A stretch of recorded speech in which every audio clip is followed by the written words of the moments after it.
Day 3 here in Perth for the first test of the Border-Gavaskar series, and it is a storyline that we have spoken about before. Sam Jordan from 9 News, joined by Dan Breddick from The Age. Dan, a late batting collapse from the Aussies. The numbers tell the story. They still need 522 for victory, 7 wickets in hand.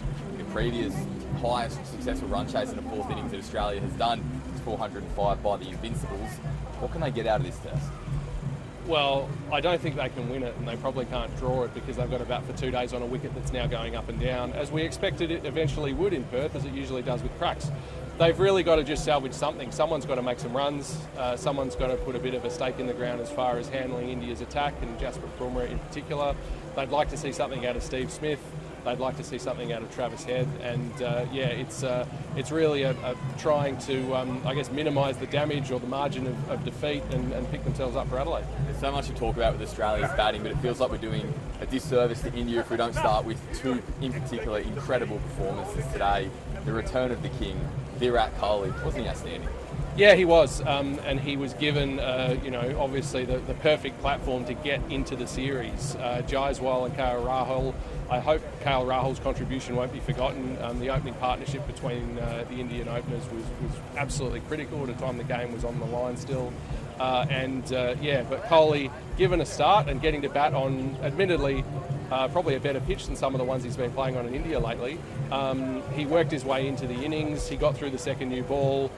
He started to unfurl a few shots. There was that uppercut for 6 off Mitchell Starc, and by the end he was batting like the Virat Kohli of old, and that's obviously another ominous sign for Australia. I was going to say exactly that. That uppercut was the moment that made me sit and go, this all feels so familiar. It did look like the Virat of old. He loves batting in Australia.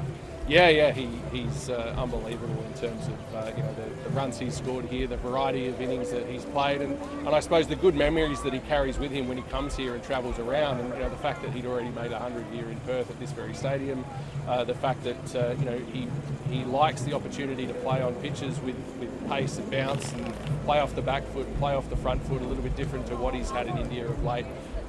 He's given himself a start in the series, and that means Australia have yet another thing to worry about.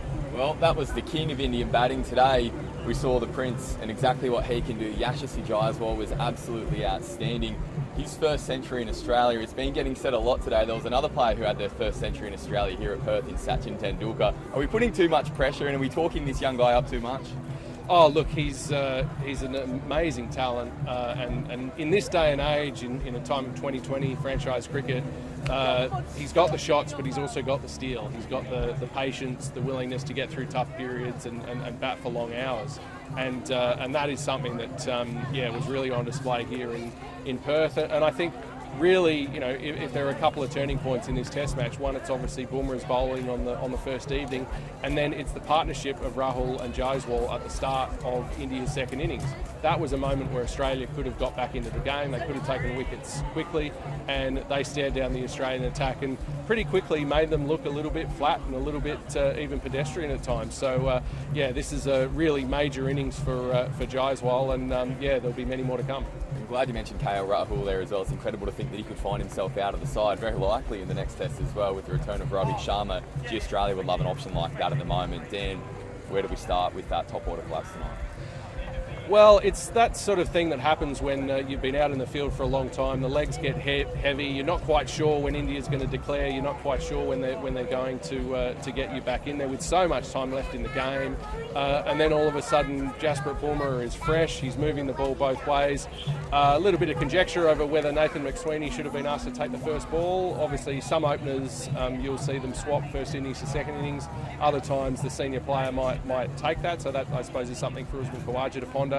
Obviously he didn't last very long, and beaten LBW in both innings by Bumrah moving the ball back into him. So Bumrah can be obviously a very difficult bowler to line up, get used to, and that's a big lesson for Nathan McSweeney. We've spoken about Pat Cummins coming in as night watchman. Look, I guess it's somewhat besides the point, because not long after, Marnus Labuschagne also went.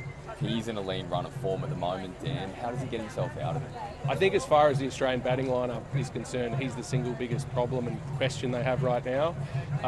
He didn't show any real intent to score or intent to put any pressure back on the bowlers in the first innings. Admittedly, the conditions were difficult, but sometimes in those conditions, that's what you have to do. You can't just be a sitting target.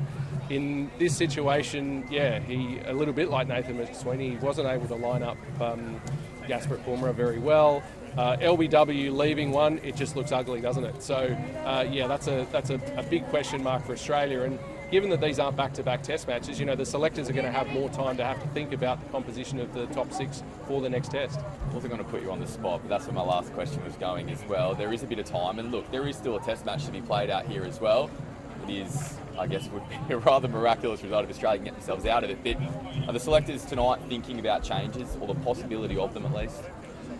They're a selection panel who generally haven't liked to make too many changes, but there have been moments in the last couple of years when they have seen a trend that extends over a period of time that they will make a change. The biggest example I can give of that was Alex Carey after they lost the first game of the World Cup in India last year to India.